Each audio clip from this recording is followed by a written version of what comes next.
Bonjour à toutes et à tous, vous écoutez Cinécast, le podcast qui chaque semaine vous recommande des films à voir au cinéma, en streaming ou en VOD. Ici Thibaut, toujours en direct du Festival de San Sebastian.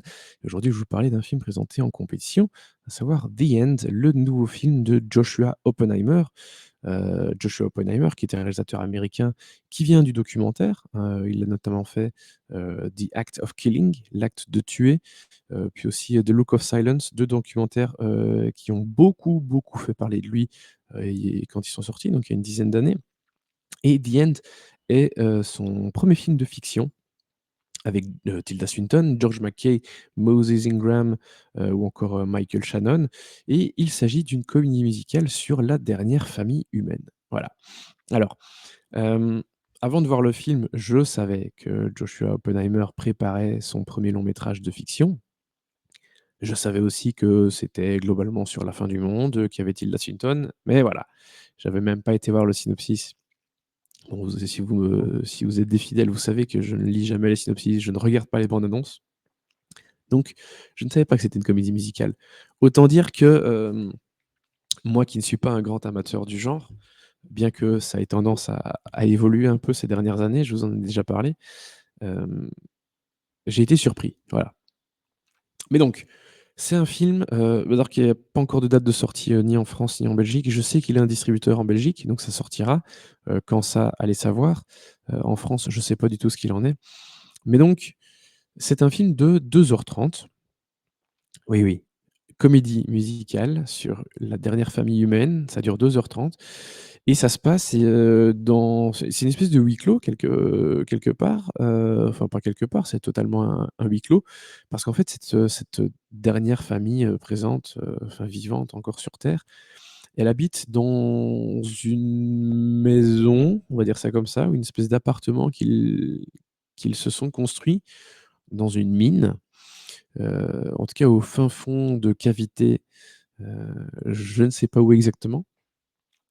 Ils n'ont vu personne depuis, plus d'une vingtaine d'années.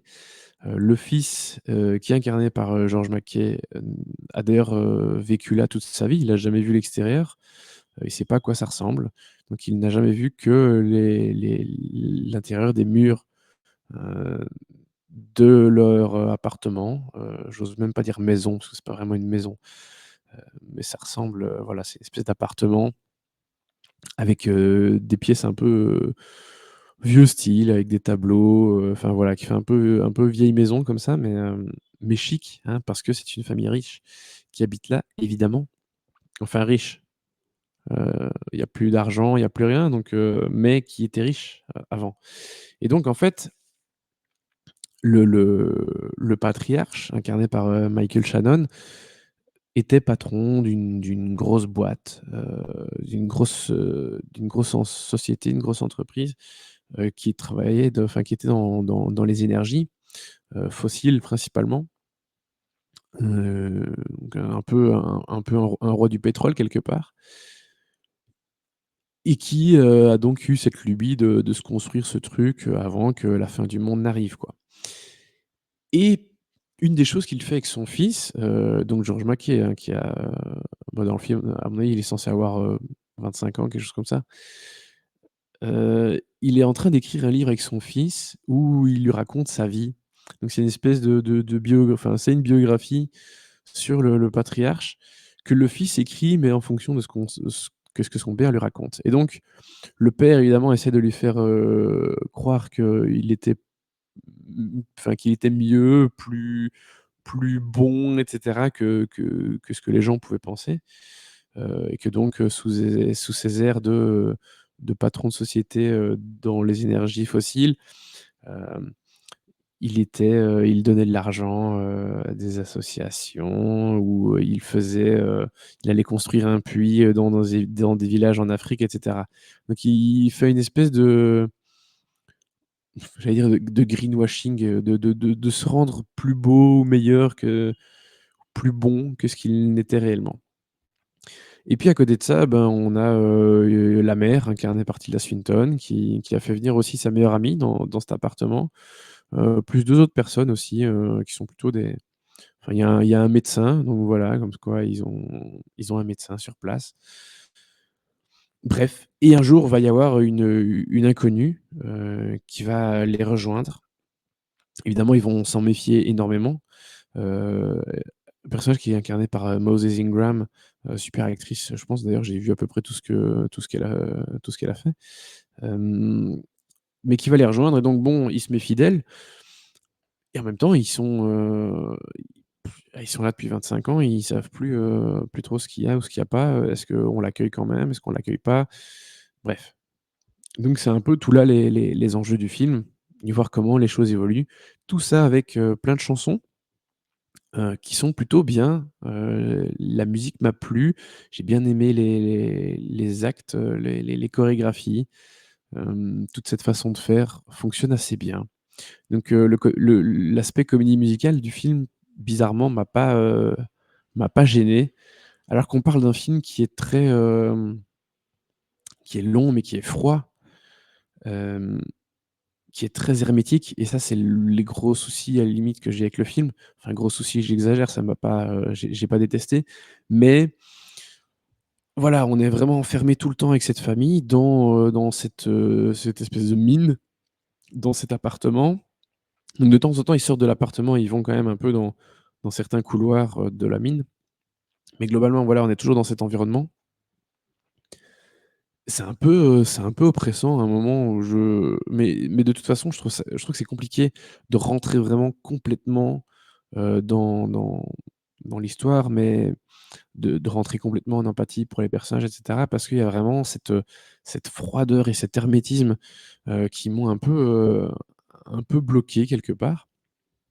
Mais enfin, ceci étant dit, dans l'absolu, le dispositif du huis clos fonctionne très bien.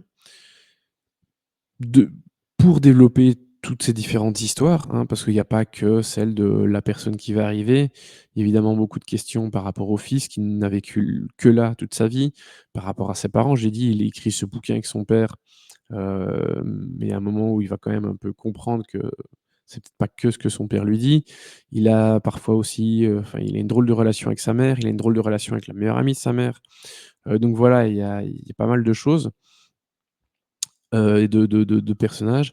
Les décors, tout le dispositif, je l'ai dit, fonctionne bien parce que l'appartement, il a du style, même si on a l'impression que toutes les pièces se ressemblent un petit peu. J'ai l'impression qu'ils ont genre 5 6 salons à peu près pareils, avec des tableaux partout, des choses comme ça. Mais voilà, ça fonctionne bien. On sent que, faire ça en studio, ça permet de jouer aussi avec les lumières, de faire des choses intéressantes. Donc le dispositif fonctionne bien. Les musiques sont bien, je l'ai dit. Le casting est super, je vous ai déjà parlé un petit peu de Moses Ingram, que je trouve vraiment excellente. Mais Tilda Swinton évidemment, très bien. George Mackay, il est un il joue très, très bien le type, un peu euphorique, très naïf, heu, parce qu'il connaît pas, la vie extérieure donc voilà, il débarque, il pense qu'il sait et il sait pas forcément. Michael Shannon, très, très bien aussi en rôle de patriarche, un poil plus âgé et puis dans les seconds rôles, Lenny James dans le rôle du médecin, il y a Tim McHenry qui est très bien aussi, Brona Gallagher. Donc voilà, des une flopée de second rôles, vraiment très bien. Donc dans l'ensemble, dans l'absolu, ça fonctionne pas mal, mais je trouve que c'est vraiment compliqué de rentrer dedans, entièrement.